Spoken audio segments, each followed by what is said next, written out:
Tous les mois, tu finis dans le rouge et pourtant tu as un bon revenu. Ce n'est pas une question d'argent à ce moment-là. Je te raconte l'histoire de Sarah. Sarah, une jeune dame d'âge d'à peu près la trentaine, avec un revenu de 3 000 euros, un peu plus de 3 000 euros net mensuel.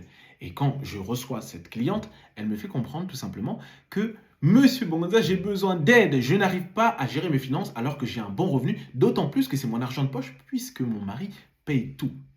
Autant dire que c'est un bel argent de poche. Donc, elle se demande comment ça se fait que tous les mois, je suis dans le rouge.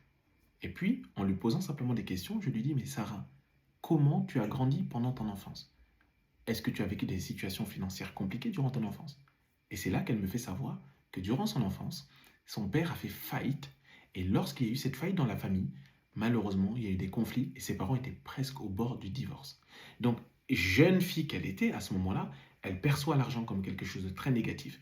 Et quand je lui pose la question, mais Sarah, pour toi, l'argent, c'est quoi? L'argent, c'est sale.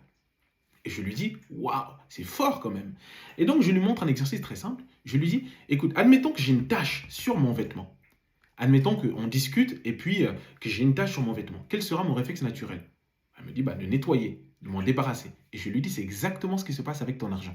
Comme l'argent, tu le considères comme quelque chose de sale, à chaque fois que tu en as, à chaque fois que ça rentre dans ton compte, tu dois t'en débarrasser rapidement comme une tâche dont on devait se débarrasser rapidement. Donc, parfois, tu penses que tu as des problèmes de budget. Non, tu as parfois des problèmes de blessures émotionnelles. Sache qu'aucun budget ne pourra guérir tes blessures intérieures. Mais je prie dans le nom de Jésus-Christ, peu importe ce que tu as vécu dans ton cœur, que le Jésus guérit ton cœur brisé afin que tu puisses comprendre quels sont les schémas qui te retenaient et pour que tu puisses avancer sereinement dans tes finances. En tout cas, ce n'est pas une question de budget, mais de gestion de tes émotions.